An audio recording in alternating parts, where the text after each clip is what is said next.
Hey everyone! Hi, how are you? It's been a while. Mandy Friedman here, licensed professional clinical counselor and clinically certified domestic violence counselor, the creator of the SNAP program, which is Survivors of Narcissistic and Abusive Personalities, and the owner of Claremont Mental Health. I've got two things to present to you today. One is a little bit of a short book review that it's been on my list of things to do for a while. And then another thing that's been on my list of things to do would be the video called How They're Victims of Their Own Messes. Narcissistic, abusive, manipulative people tend to be victims of their own messes. We're going to talk about that. This could be maybe a 20-minute video, so we'll just go ahead and get started. Well, let's do the book review first. This is A Mind is a Terrible Thing to Manipulate by Michael Sunset. It is concise, to the point, easy to read. I feel a little jealous because it's kind of the style that I would have written my own book in if I had written a book. But he goes over the basics of gaslighting and projection, covert narcissism, things having to do with bipolar disorder or psychological or emotional abuse, and talking about legal issues when there's high conflict legally, as there's a divorce or having to fight for custody and things of that nature. But he tells a little bit about his story. Oh, and he mentions smear campaigns. We all know about that, right? We're going to talk about that a little bit more in a second, actually. But importantly, is healing and recovery. That's the chapter 13, the last chapter, healing and recovery. We have a class on that as well. The last class, the class 4 of our SNAP program, is Survivors in Recovery. But anyhow, I just wanted to promote this book because I felt like it was really well written, and it sort of hits all the marks that it should, and it's easy to read. And I love that on the cover he calls it emotional torture. We call it psychological warfare, but this guy gets it. He's on Facebook, Michael Sunset, and you can buy the book on Amazon. It's called A Mind is a Terrible Thing to Manipulate. And speaking of manipulators, we're going to talk about how manipulative, toxic, exploitative, narcissistic people are victims of their own messes, right? Now, first, I got to say that there's a difference between how we might make a mess, right, when we're in a healthy state, versus how they make a mess when they're in a narcissistic or unhealthy, toxic state. Healthy people take responsibility for themselves. Healthy people learn from their mistakes. And narcissistic manipulators do everything except that. They do everything to avoid taking responsibility. They do everything to avoid having to clean up after themselves, right? And in general, what we're talking about is a lot of avoidant behaviors. And what are we avoiding? Again, we're avoiding responsibility, we're avoiding work, we're avoiding the truth, we're avoiding pretty much everything except for the things they really want to accomplish and what they want to gain.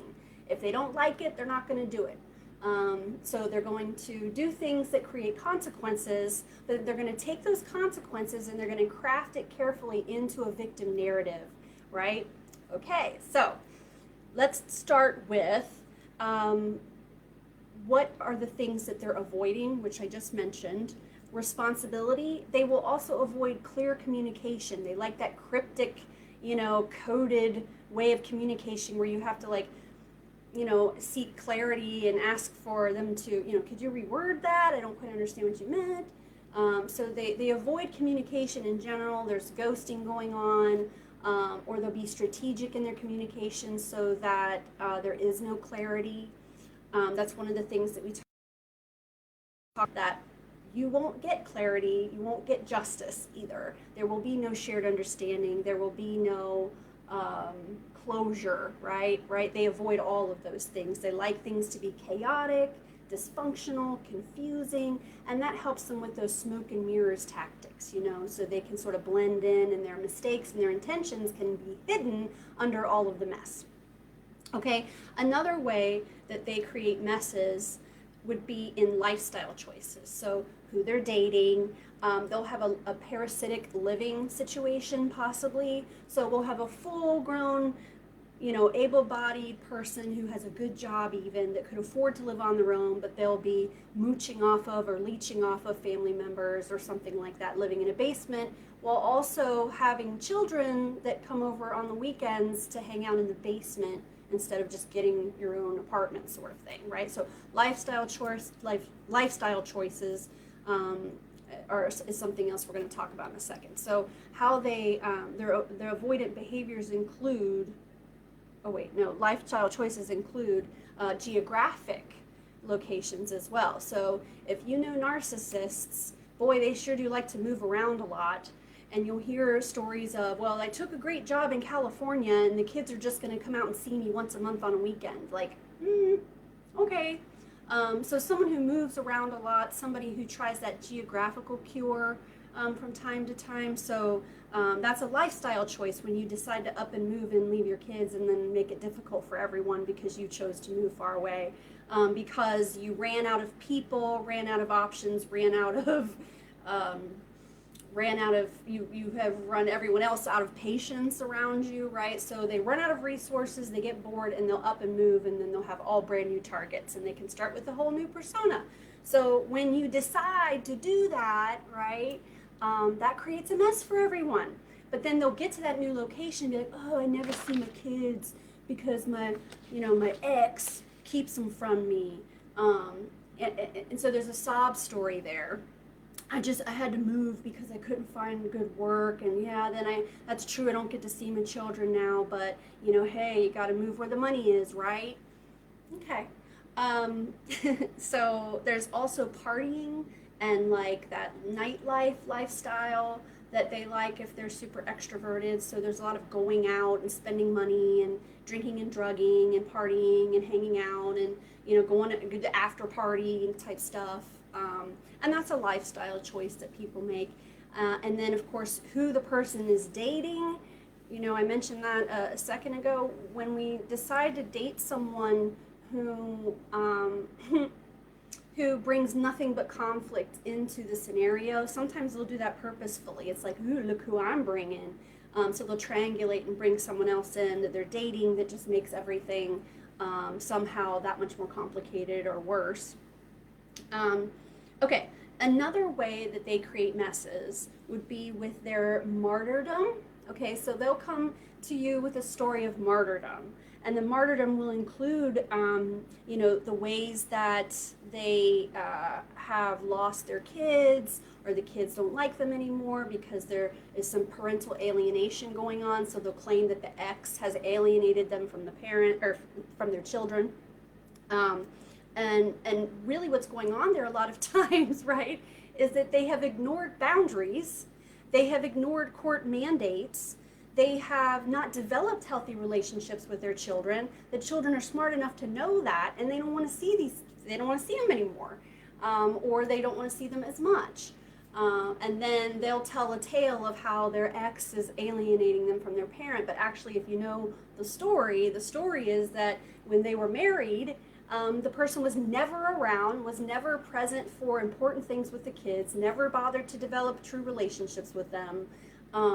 And then now that they're divorced, all of a sudden they love their kids and they want to spend time with them. And the kids are like, no thanks, you're a dick.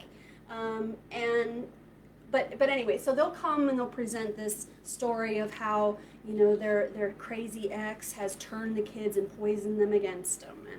And you hear me use gendered language, and this happens both ways. I don't need the comment to remind me that. I am very much aware that there are very manipulative, toxic, evil women out there too, right? Okay, so generally speaking, though, our clients tend to be women, but we do have a growing number of male clients now that we have Ryan Worthen on staff. So keep that in mind. And then, another thing with martyrdom would be that they will do nice things for high-value targets and then neglect the low-value target. So what's a low-value target? You are. If you're in their immediate vicinity, you're the child, you're the spouse, you have nothing to bring to the table for them other than responsibility and expectation, right? They don't like that. So you're looking to them like, hey, you didn't do this, you didn't do that. Could you treat me nicer? Could you treat me better? I didn't like the way you did this. They don't want to hear that. They don't want that. You're a low value target now. But the neighbor who has, Bengals season tickets or something, they'll do something really nice for that person. Or how about this one? I hear this a lot too. The new person they're dating, that person's children will get nicer Christmas presents than their own children, right? So the reason why I listed this under martyrdom is because the narrative will sound like, poor me, things have happened to me, and look at how great I am. I do this, I'm charitable, all the stuff I did for those kids, while they were growing up, and I bought my wife this really great birthday present, and then she treated me like garbage. It's always like, I did great things, right, and then I got treated like garbage. So martyrdom, when you hear that theme, can be suspect. Now, I'm just going to quickly list a few more ways that they make messes and how they make those messes. And then we're going to talk about why it is that they use this particular manipulative practice.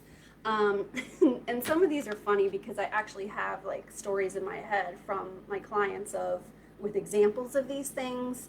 But there's some grandiose overconfidence going on. This is the person that's smarter than the lawyer, who knows better than everyone else, who they never are held accountable, which a lot of times they're not. It's a freaking miracle, a miracle. I don't understand how they tend to weasel out of consequences, right? But they have this sort of grandiose overconfidence that things will go their way, and then what happens is that grandiose overconfidence results in a consequence, and then they use the consequence as the story of victimhood, right? Okay, then we have selfish decisions, which we've already listed a bunch of selfish decisions. So they make a selfish decision, there's a consequence, but then the consequence is the victim narrative. Then we have, not finishing things. And what kind of things would they not finish? A loan, a school program, commitments, keeping appointments, projects, things that they leave undone or unresolved, right? They will not finish stuff. And then there's all these dangling, hangling things all over the place. Now the doctor's office is going to charge a no-show fee. And now they owe that doctor's office, so they can't go back there now. I don't know why. Now I gotta find a new doctor.